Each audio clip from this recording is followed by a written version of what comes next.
Next, we're going to hear from Dr. Gardner, who's going to discuss with us the corruption within the industry.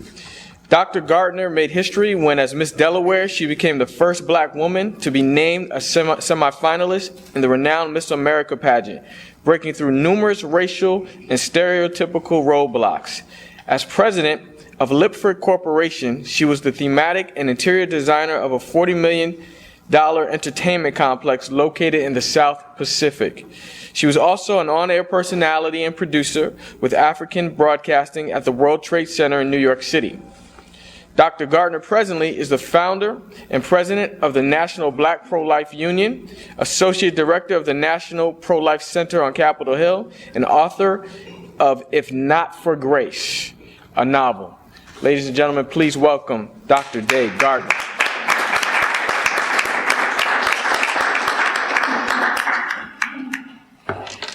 Thank you. Planned Parenthood Federation of America advertises itself as an organization that champions women's health, but Planned Parenthood and abortion in America is far more dark and sinister than that is plagued by scandal and abuse. The information I share with you today includes the known and alleged abuses Planned Parenthood and other abortion facilities where they have occurred. In 1998, a 13-year-old girl was raped by her 23-year-old foster brother. He later took the young girl to Planned Parenthood of Central and North Arizona for an abortion, and the clinic failed to notify authorities about the sexual abuse. 6 months later, the same girl was back for a second abortion.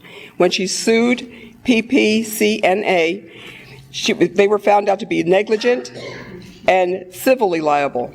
In 2001, Planned Parenthood of Northern New England president, CEO, testified before Judiciary Committee of the Vermont House of Representatives that PPNNE has a legal obligation to report instances of sexual assault, and yet there have been repeated instances of Planned Parenthood's failure to meet this legal standard.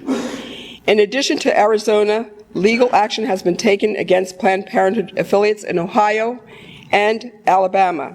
Substantial and still developing evidence indicates that many Planned Parenthood clinics fail to report all instances of suspected abuse and instead advise minors and their abusers on how to circumvent the mandatory reporting laws. For example, in January 2011, Live Action, a pro-life organization, released several videos covering 3 different states and the District of Columbia that have Planned Parenthood employees on tape advising those who victimize young girls through prostitution and sex trafficking on how to avoid the laws in those states. In addition, Live Action's undercover video footage indicates that Planned Parenthood clinics across the United States, including in Arizona, Indiana, Tennessee, Alabama, Wisconsin, and California, circumvent state law and conceal the sexual abuse of young girls. Other notable scandals include a failure to comply with state laws regarding the reporting of suspected child abuse, and the willful failure to comply with state parental involvement and consent laws. We have also learned that race is a factor. In abortion, especially for Planned Parenthood and other abortion providers. In another Live Action undercover video, Planned Parenthood employees are heard willing to accept donations to kill specifically a black baby. No matter how vile the so-called donor became, not one of the Planned Parenthoods contacted refused to accept money to specifically terminate the life of a black child. And nothing was more stomach-churning than the recent video of a known abortionist in North Carolina ranting that he aborted African-American babies because he saw them as ugly black babies, and he did not want them to be a dole on taxpayers. There is persuasive evidence that shows a systemic and abortion-wide pattern of violating federal and state laws. The disregard for women's health and safety and endangerment of welfare of minors is no more clear than the evidence that 75% of girls under 14 years of age who have engaged in sexual activity report having a forced sexual experience. Yet there is no record of even one of Planned Parenthood or other abortionists reporting to authorities when underage girls reveal their partners are older. Rather than intervening in the cycle of abuse and protecting these young girls, Planned Parenthood affiliates frequently partner with their abusers to hide the crimes. Despite this clear intent to break our laws, Planned Parenthood and other abortion providers work to defeat legislation intended to protect women and families, and they work to overturn common sense federal and state laws. There is mounting evidence against Planned Parenthood regarding Medicaid. Testifying before the House Ways and Means subcommittees on oversight on March 2, 2011, Lewis Morris, chief counsel to the Inspector General of HHS, noted, "Healthcare fraud is not limited to blatant fraud by career criminals and sham providers. Rather, healthcare institutions have also committed fraud, sometimes on a grand scale." Planned Parenthood affiliates in California, New Jersey, New York, and Washington State have been exposed for overbilling of government health care programs. Medicaid, HHS, estimates that the federal share of improper payments in the Medicaid program in the fiscal year for 2010 was $22.5 billion. Audits of Planned Parenthood affiliates demonstrate a pattern of abuse involving these funds. In 2004, the Department of Health Services audited Planned Parenthood of San Diego and Riverside counties. Instead of billing family planning services at cost, as required by the California Family Planning Services Access Care and Treatment Program, which is funded at 90% by the federal government, the Planned Parenthood affiliate improperly marked up the price of the drugs.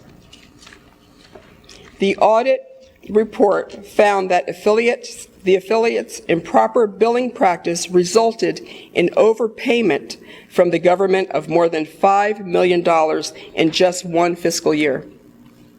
In 2008, an action against Planned Parenthood affiliates in California was brought by Victor Gonzalez under the False Claims Act 31 U.S.C. 3729 on behalf of the United States of America.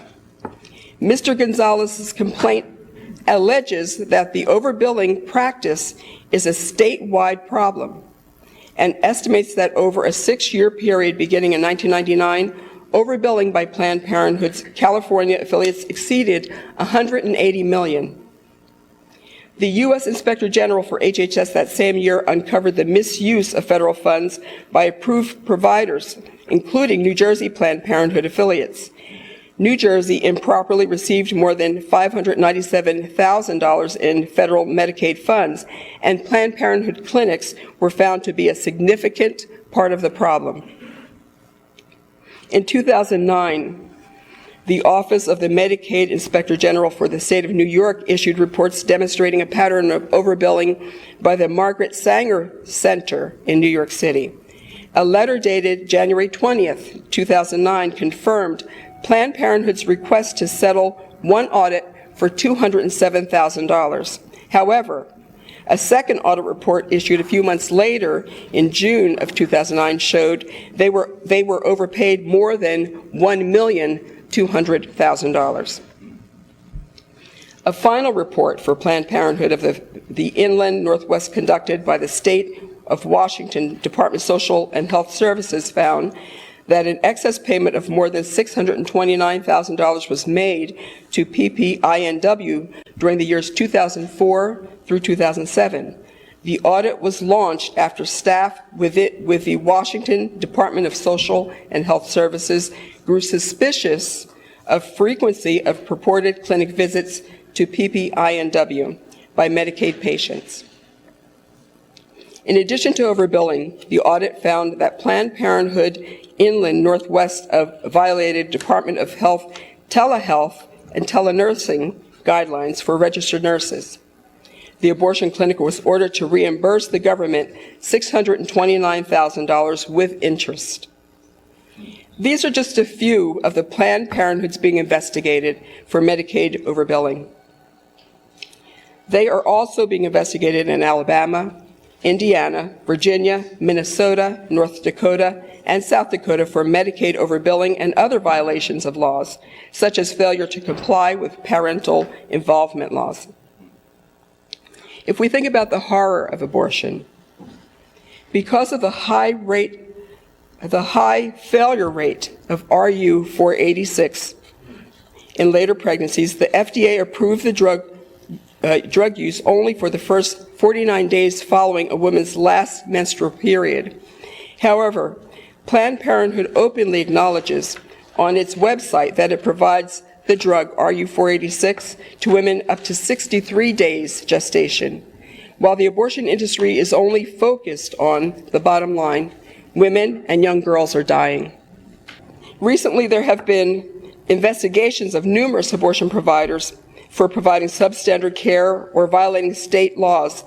The list includes these names: the Beacon Women's Center in Alabama, Feliciano Rios and Richard Rutland in California, Albert Dworkin in Delaware, Randall Whitney and James Pendergrass in Florida, Ann Christian Newhouse in Kansas, Romeo Ferrer in Maryland, Nicola Riley in Maryland and Wyoming, Stephen Brigham in Maryland, New Jersey, Pennsylvania, and Virginia, Rapin Ostanathan in Massachusetts, Alberto Hodari in Michigan, Solomon Epstein in New York, Tammy Lynn Holst Horndike in North Dakota, Solomon Soley in Pennsylvania, Jasbir Awalia, Arthur John Brock, Robert Hansen, Margaret Kinney, Pedro Calawasan, Sherwood C. Lynn,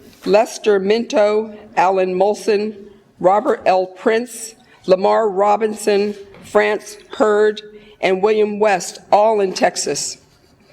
This list is growing every day. And most recently in Chicago, we have heard of the death of 24-year-old Tanya Reeves, who was killed in a botched abortion.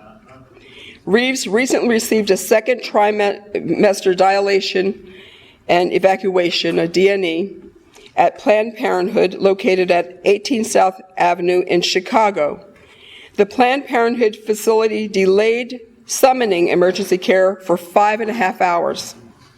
The Loop Center, as it is known, is also involved in fraudulently billing Medicaid, asking for more than $3.9 million taxpayer dollars over several years. They recently agreed to pay the state $367,000 to settle the Medicaid billing case. To date, at least 15 states have recently or are currently investigating abortion clinics and abortion providers for offenses, including failure to meet medical standards and licensing requirements, violation of health and safety codes, improper disposal of medical waste, including the bodies of young babies, and patient records, Medicaid fraud, violations of late-term abortion restrictions, criminal battery, and criminal and civil liability in the deaths of patients. In conclusion, in order to assess the extent of this scandal and abuse at Planned Parenthood Federation of America and its affiliates, a full-scale, thorough congressional investigation is necessary. Let's face it, the bottom line is Planned Parenthood and other abortion providers for them is killing babies. They're in the killing baby business. That's what they do. And it is extremely lucrative, as we've heard from others, and have you heard from the fact that they do bilk so many payments from Medicaid. Now, I want to thank Americans United for Life for their very detailed report. Planned Parenthood is relentless in pursuing an agenda of unapologetic abortion on demand and putting profits and ideology above women's health and safety. Thank you.